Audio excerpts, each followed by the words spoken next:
¿Puedes hacer la claqueta, señor Martín? Claro que sí. Mira, claqueta. Vale. Buenos días, Buenos días. ¿cómo estás? Muy bien, la verdad. Yo siempre empiezo las entrevistas preguntando lo mismo. ¿Por qué haces cine? Fíjate, yo no pensaba nunca cuando era jovencito que iba a hacer cine, pero cuando tenía 18 años o así, en Granada, que estudiaba filología hispánica en la universidad, me di cuenta, yo lo que quería era ser escritor, filólogo, esas cosas. Y me di cuenta de que la afición que tenía por ir al cine, por ir a lo que se llamaba en ese momento las salas de arte de ensayo, me atravesó como una especie de veneno. Dije que para expresarme o para expresar lo que sentía en ese momento, que podía contar en mi corazón y tal, pues una cosa como muy inconsciente, el cine era el mejor medio. Quizás porque me conmovía como ningún otro, ¿no? La fisicidad, ¿no? La sala, las imágenes, el sonido, la fisicidad que tiene el cine, ¿no? La superficialidad profunda que tiene una película, ¿no? La imagen.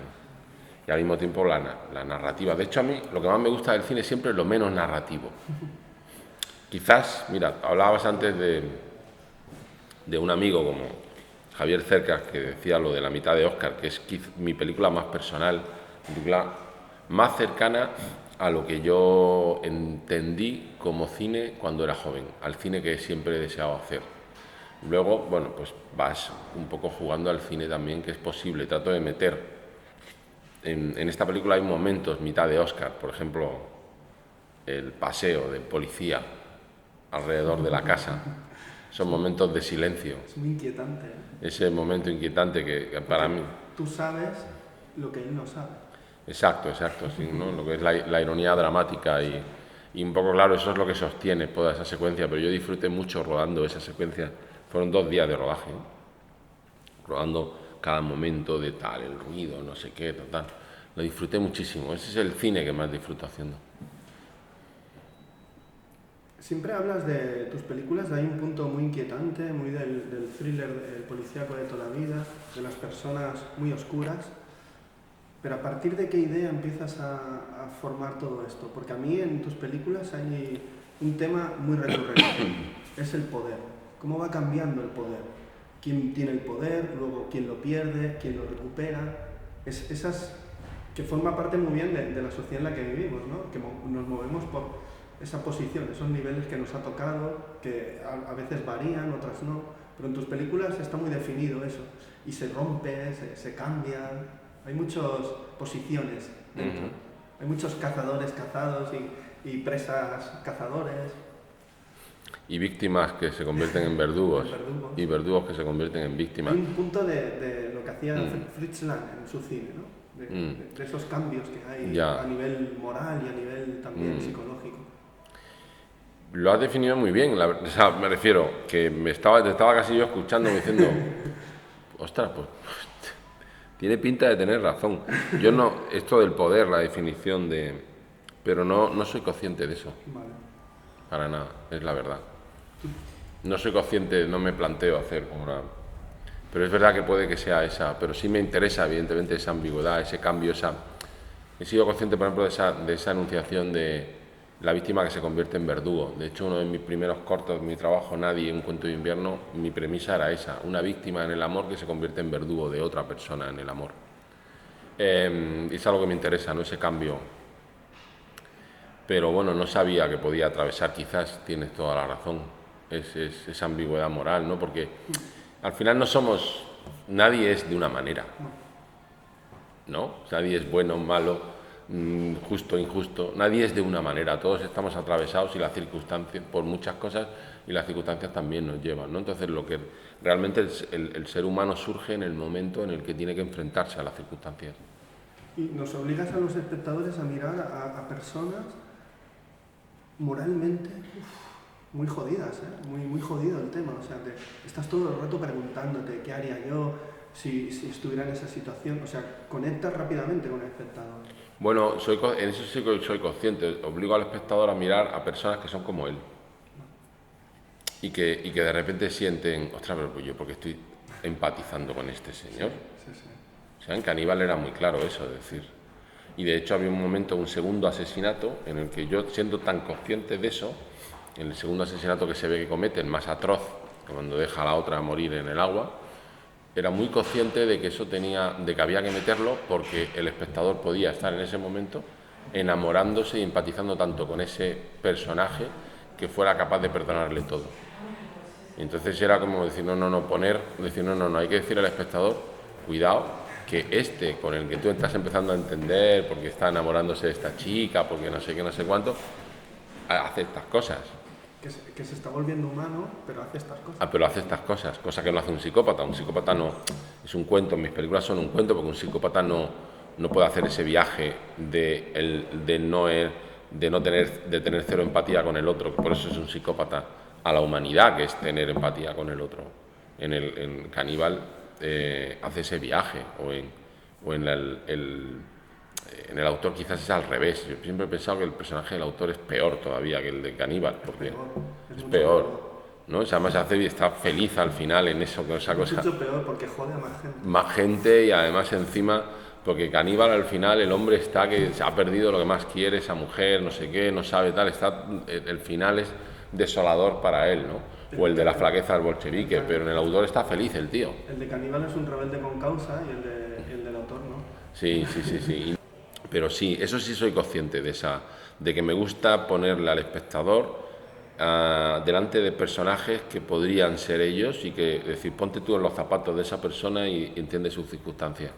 Y ver cómo acompañarles y ver cómo van cruzando líneas. Con Javier Gutiérrez es la primera vez que repites con el actor. ¿No había repetido? No, había repetido con Antonio, ¿no? Con Antonio había hecho una TV movie antes, vale. Con Antonio había hecho un corto también protagonista. Es que todo esto yo no lo he visto, entonces es más difícil de saber. Sí, de una manera Pero indirecta. Con Javier ya sé por qué lo coge, porque Javier puede dar ese personaje de amable y también hijo puta, pero Patricia, es un personaje muy complejo. Ya. Porque ella se lanza a esta aventura de la mano del otro. Sí. Ella tiene muchas dudas. Claro, ella se lanza, el otro ve su dolor, son una pareja, el amor probablemente se ha perdido, ellos no son conscientes de ello, ni yo trabajé con los actores, están en una fase del fin del amor y creen que culminando su deseo final en esa última oportunidad, podrán recuperar no solo el amor a ese bebé al que puedan tener y acoger, sino también el amor entre ellos. Entonces él está dispuesto a hacer todo lo que sea para poder recuperar ese amor.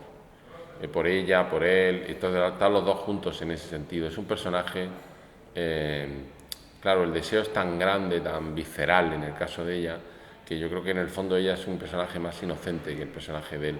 Sí, porque es maquiavélico. Claro, él es consciente siempre de las líneas que están pasando y decide seguir pasándolas. Ella, sin embargo, hay un momento que se ciega completamente. Ella ya no puede. A mí me gustaba mucho esa visceralidad de Patricia, ¿no? De como lo que podía aportar para encarnar el personaje, ¿no? Esa entrega, ¿no? Y que en un momento en el que ya no sabes, va como final, ¿no? En el último acto de la película, en invierno, su personaje ya está como levitando, ya es otra, ya ha perdido completamente la noción de la otra. Ya es. Te iba a hablar del personaje de Irene, pero prefiero que me hables del paisaje. A mí esa casa, eso sí que es perturbador. En muchos momentos me ha parecido la casa del Resplandor. Sí. Es un lugar aislado, de hecho hay como un barranco, o sea, esa piedra rocosa. De hecho el sonido está muy trabajado en la película, se escucha mucho el ruido del coche, el viento, la casa, no sé, es todo el sonido, el coche, está como muy subido, ¿no? En la mitad de Oscar quise empezar a trabajar de una manera muy, muy consciente el sonido como banda sonora de la película, y en Caníbal también, y desde entonces lo tengo muy a gala, trabajar cómo tiene que ser esa atmósfera, cada detalle, porque el sonido es emocional, el sonido es la mitad de la película por lo menos, y a mí me indica dónde colocar la cámara, incluso para ver lo que no se ve y simplemente lo que se escucha. El paisaje es fundamental para mí en este caso, ¿no? Y esa casa narrativamente tenía que estar en el fin del mundo, en un lugar donde entendieras que puede ocurrir esa historia. Parece como el retrato de Jenny, ¿no? Esa Sí. casa que está como... Es un poco western en ese sentido, Sí, porque iba a los decir, personajes tiene también están en esos márgenes. A mí me gusta mucho hacer películas en los márgenes emocionales y geográficos.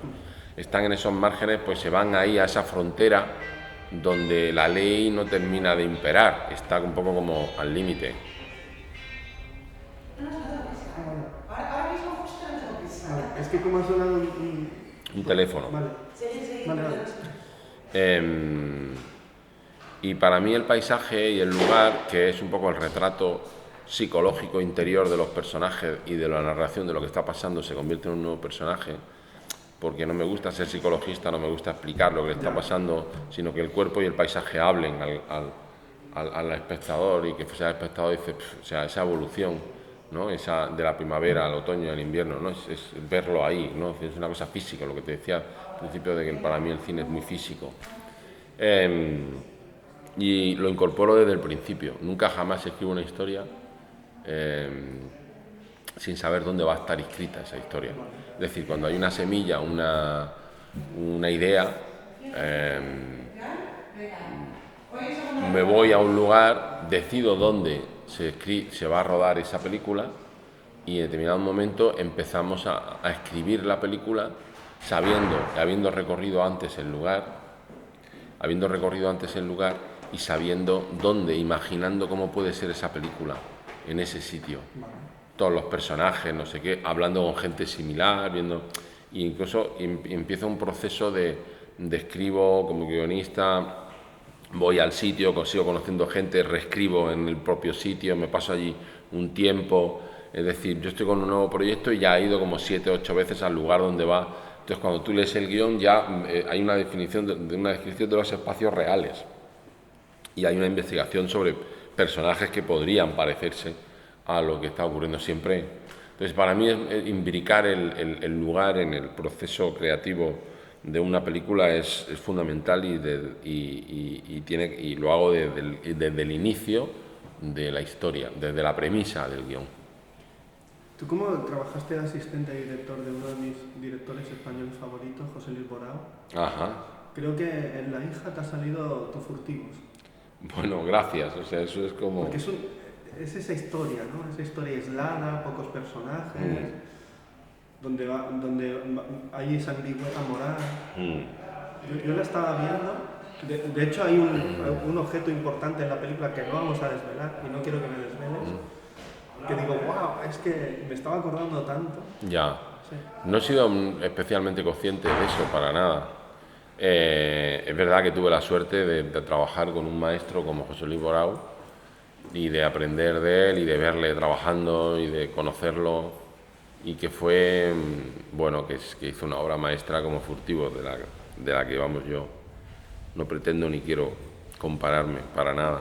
Pero para mí una tradición del cine español, aparte de la contemporaneidad del cine que yo veo, y del cine europeo, el cine americano que me interesa, o el cine asiático, es la tradición española, que pasa por gente como Borao, como Fernando Fernán Gómez, como Murotti, como Picazo, como Saura. Es un cine que me toca, entonces, y que me apasiona, y que lo veo, y por Buñuel de otra manera, que es un cineasta que dices, Dios mío, había que ponerse de rodillas ante Buñuel cada día.